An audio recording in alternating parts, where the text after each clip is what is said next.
नमस्कार। आज हमारे साथ अखिल भारतीय शोध आलेख प्रतियोगिता के विजेता मुशर्रफ परवेज जी हैं।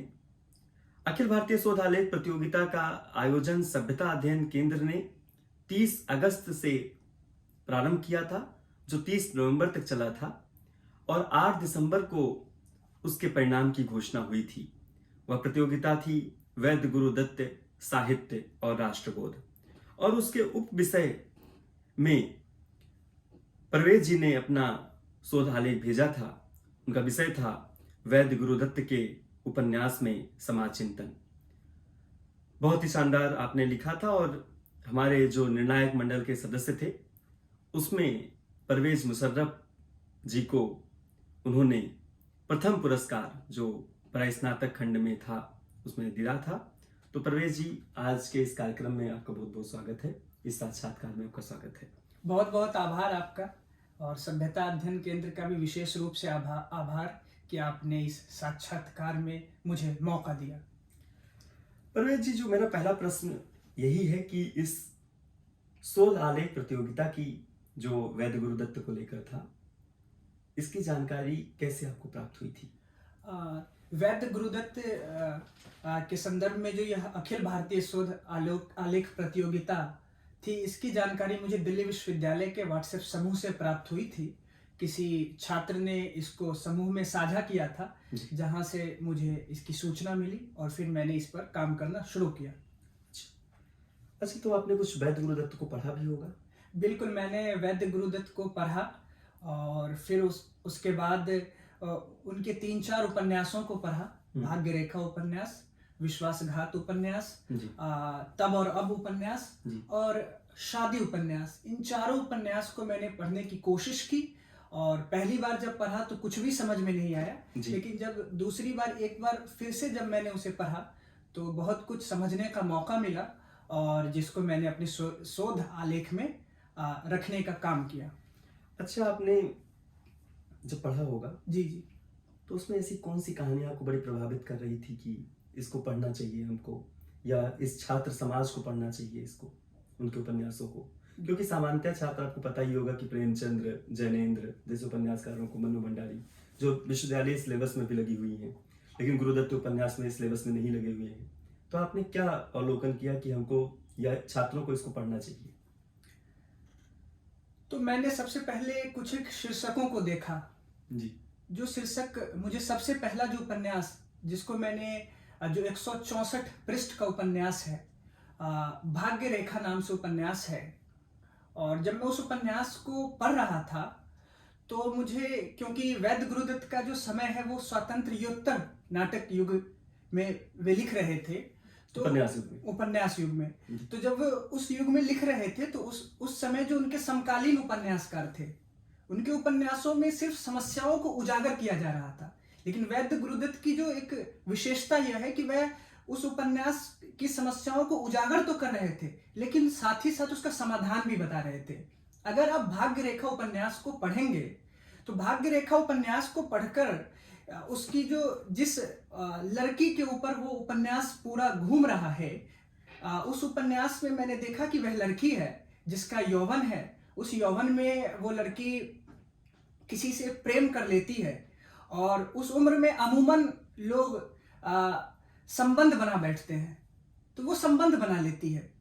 और कुछ दिनों के बाद, क्योंकि हमारे समाज में संबंध बनाना शादी से पहले, जो समाज की जो एक समाज में जो नियम बनाए गए हैं, तो वो संबंध बना लेती हैं, और संबंध बनाने के बाद क्या होता है कि वो गर्भवती हो जाती हैं। अब उनके सामने 2 चुनौती है। पहली चुनौती ये है कि पहली बात तो है कि हमारा समाज पितृसत्तात्मक समाज है, तो वो इस बात को पहले अपनी माता को बताती हैं, और वो यह भी सोच रही होती है कि अगर मैं अपनी मम्मी को बताऊंगी तो मम्मी पापा को जरूर बताएंगी, और तो पापा क्या सोचेंगे, इसलिए वो डरती हैं। लेकिन और दूसरी तरफ उनके दिमाग में ये भी चल रहा होता है कि मैं अस्पताल में जाकर दवा लेकर के और इस बच्चे को खत्म कर दूं।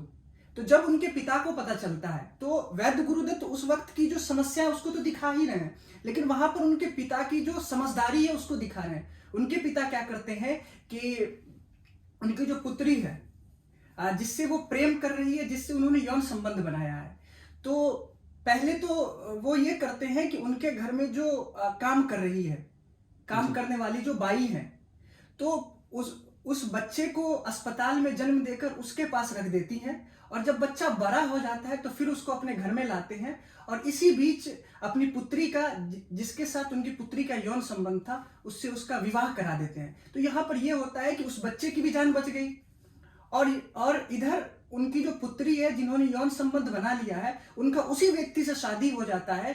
तो इससे क्या होता है कि उनसे उसकी प्रतिष्ठा भी बच जाती है, तो समाज में इज्जत भी बच गई, और एक मासूम जो दुनिया में जिसका अधिकार था कि वो दुनिया में आए, तो उसका जन्म भी हो जाता है और फिर बाद में उसे जो है स्वीकार लिया जाता है। जी। तो ये विशेषता है। जी। अच्छा, आपने अपने इस उपन्यास जो आपने इस शोधालय प्रतियोगिता जो प्रतिभाग किया था, जो आपका विषय था, उसमें आपने क्या दिखाने का प्रयास किया है?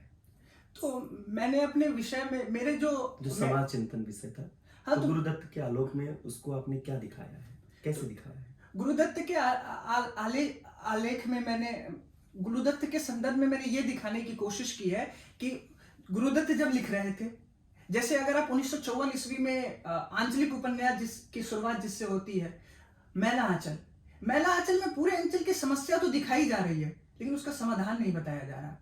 तो मेरे आलेख का सार यही है कि वैद्य गुरुदत्त समस्याओं को तो उजागर कर ही रहे हैं लेकिन उसका समाधान भी बता रहे हैं।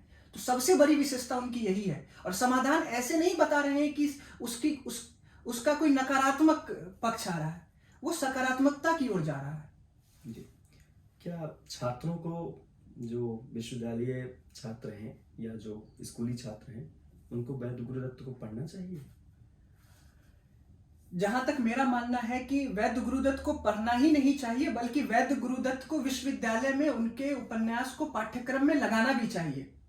और खासकर अगर मैं अपनी बात करूं कि आज जैसे ही उपन्यासकार के नाम लिए जाते हैं तो प्रेमचंद का नाम आता है जी, फणीश्वरनाथ रेणु का नाम आता है, जगदीश चंद्र गुप्त का नाम आता है, लेकिन अगर क्यों आता है? क्योंकि पाठ्यक्रम में उसको सम्मिलित किया गया है। तो अगर इसको भी सम्मिलित किया जाता तो आज जो वैद्य गुरुदत्त को मैं बतौर मुझे जो इन्हें समझने का मौका, अगर ये प्रतियोगिता ना होती तो वैद्य गुरुदत्त को मैं भी नहीं समझ पाता।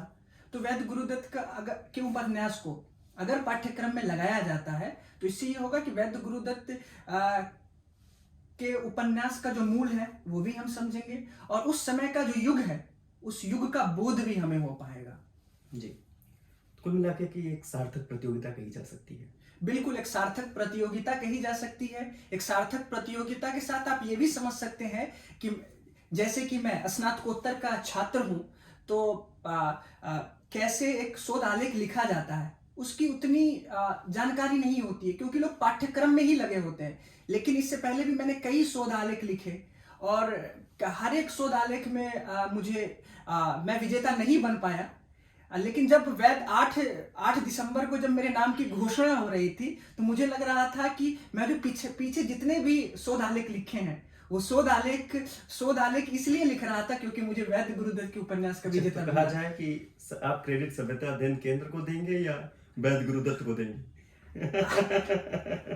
वैद्य सभ्यता अध्ययन केंद्र को, क्योंकि जब दोनों चीज की जब हम तुलना करेंगे तो सभ्यता अध्ययन केंद्र एक माध्यम है, और जिस माध्यम के जरिए मुझे वैद्य गुरुदत्त को जानने का, समझने का, उनके युग के बोध का, वो जो लिख रहे थे उन सारी चीजों की जानकारी मुझे अगर मिली तो उनके उपन्यास से मिली, लेकिन उपन्यास का जो माध्यम है वो सभ्यता अध्ययन केंद्र है। बिल्कुल।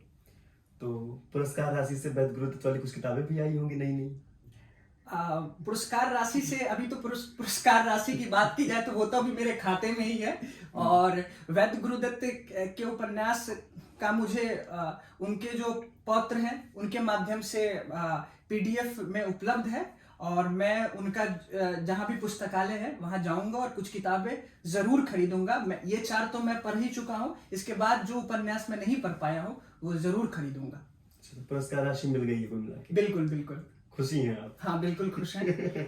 और कुछ लोगों को अब आप बताएंगे भी कि वैद्य गुरुदत्त को पढ़ना चाहिए, बिल्कुल पढ़ना चाहिए। और मैंने अपने चेन बनाएंगे, कहने का जी मतलब आप 3 लोगों को बताएंगे, वो 3 से कहेंगे कि उन तीनों को बताइए। बिल्कुल। और मैंने अपने कई साथियों से भी कहा था, तो कुछ लोग भेजे भी थे, लेकिन दुर्भाग्यवश कि उनका चयन नहीं हो पाया। तो मैंने उन्हें कहा आपका सौभाग्य था। मैंने उन्हें कहा कि हो सकता है कि अगले साल की जीत की तैयारी हो, तो इस साल अगर नहीं हो पाया तो अगले साल जरूर अच्छा, ये विजेता बन आपको जाए। पता है कि अब ये प्रतियोगिता कंटिन्यू चल रही है, लगातार चल रही है? ये इसकी जानकारी उस दिन जब 8 दिसंबर को घोषणा हो रही थी, तो आपने इसको मतलब ये आपको ज्ञात है कुल मिलाकर के कि ये प्रतियोगिता फिर से शुरू हो गई है? जी जी बिल्कुल। क्योंकि जब जो मंच संचालन कर रहे थे, उनका नाम तो मुझे याद नहीं है, लेकिन वे कह रहे रितेश थे, पाठक जी। रितेश पाठक सर जो थे, वे कह रहे थे कि ये प्रतियोगिता अब निरंतर चलती रहेगी और इसका जो फलक है वो बढ़ता जाएगा। तो मैं पुनः आपके माध्यम से और आपको भी बताता चलूं कि अब ये प्रतियोगिता शुरू ही है। अगले 8 दिसंबर को पुनः एक नए परिणाम की घोषणा की जाएगी। तो मुझे लगता है कि इसको आप प्रचारित करने में भी और वैद्य गुरुदत्त को भी प्रचारित करने में, हालांकि वो एक भारतीय संहिता के लेखक तो ही हैं, लेकिन आप, मुझे लगता है कि उसमें अपना जो गिलहरी प्रयास है उसको और भी करेंगे, बढ़ाएंगे। अब गिलहरी से अब आप कोई बड़ा प्रयास खोजेंगे करने के लिए। तो इन्हीं बातों के साथ में मैं पुनः आपको बहुत बहुत शुभकामनाएं देता हूं, और आने वाले प्रतियोगिता में पुनः आप लेख लिखें और लोगों को प्रेरित भी करें लेख लिखने के लिए, और प्रेरित ही ना करें, वैद्य गुरुदत्त को पढ़ने के लिए भी प्रेरित करेंगी, ऐसी मेरी मान्यता भी है। तो आज के इस बातचीत करने के क्रम में आप आए, इसके लिए आपका बहुत बहुत धन्यवाद। और पुरस्कार विजेता भी हुए, प्रथम पुरस्कार विजेता हुए, इसके लिए आपको बहुत बहुत बधाई, शुभकामनाएं, बहुत बहुत धन्यवाद, बहुत बहुत धन्यवाद, नमस्कार। बहुत बहुत धन्यवाद।